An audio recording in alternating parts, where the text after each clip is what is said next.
जय श्री कृष्ण, जय महाभारत। आप देख रहे हैं कुमारिक चैनल, जहां हर कथा जीवंत हो उठती है। आज हम सुनाने जा रहे हैं उस महायोद्धा की अंतिम गाथा, जिसे दुनिया ने दानवीर कर्ण कहा, जिसने सूर्य जैसा तेज पाया, पर नियति ने उसके साथ ऐसा खेल खेला जो पूरे कुरुक्षेत्र को हिला गया। आइए जानते हैं कैसे हुआ कर्ण का वध। कर्ण रथी नहीं, महारथी था। कुंती का ज्येष्ठ पुत्र, पर पांडव नहीं। सूर्यदेव का पुत्र, पर समाज में सूत पुत्र कहलाया। कर्ण के जीवन की शुरुआत ही एक रहस्य से हुई थी। कुंती ने अविवाहित अवस्था में सूर्यदेव से वरदान द्वारा पुत्र प्राप्त किया, पर सामाजिक भय से उसने उस बालक को बहा दिया सरयू नदी में, जहां अधिरथ और राधा ने उसका पालन किया, इसलिए वो राधेयक कहलाया। कर्ण के हृदय में एक ही अग्नि जलती थी, अर्जुन से श्रेष्ठ धनुर्धर बनने की इच्छा।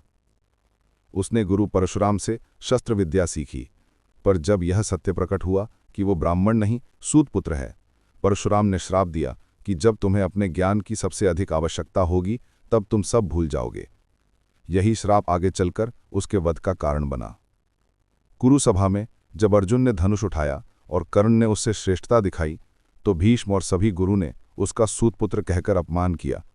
तभी दुर्योधन ने उसे अंग देश का राजा बनाकर सम्मान दिया। कर्ण ने उसी दिन प्रतिज्ञा ली, जब तक ये जीवन है दुर्योधन का साथ नहीं छोड़ूंगा। यही मित्रता उसकी सबसे बड़ी शक्ति और सबसे बड़ी दुर्बलता बन गई। महाभारत का युद्ध छिड़ चुका था। पहले 9 दिन तक भीष्म सेनापति रहे। द्रोणाचार्य के निधन के बाद दुर्योधन ने कहा, अब सेना की कमान कर्ण के हाथ में होगी। और इस तरह आया वो दिन जब कर्ण ने अर्जुन से अंतिम सामना किया। सूर्यास्त का समय था। कुरुक्षेत्र की धूल, रथों की टकराहट और शंखनाद से गूंजती धरती। कर्ण और अर्जुन आमने सामने थे।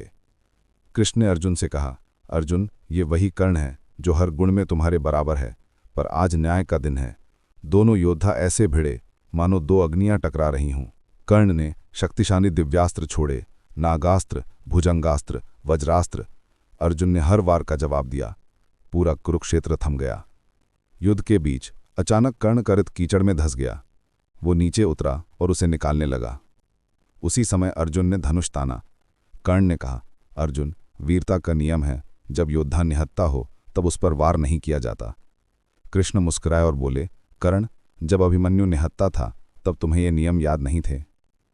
कर्ण ने विनती की, मुझे एक क्षण दो, मैं रथ निकाल लूं। कृष्ण ने कहा, कर्ण, ये क्षण ही तुम्हारे जीवन का अंतिम क्षण है। और अर्जुन से कहा, अर्जुन, समय किसी की प्रतीक्षा नहीं करता, वार करो। कर्ण ने रथ निकालने की कोशिश की, पर उसका धनुष अचानक टूट गया। उसे परशुराम का श्राप याद आया, जब जरूरत होगी तब विद्या काम नहीं आएगी। वो असहाय हो उठा। अर्जुन ने कृष्ण के आदेश पर बाण छोड़ा। वह बाण सीधा कर्ण के हृदय में जाकर लगा।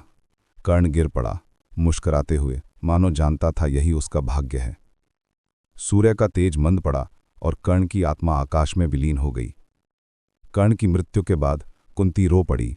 उसने पांडवों से कहा, जिसे तुमने शत्रु समझा वो वास्तव में तुम्हारा बड़ा भाई था।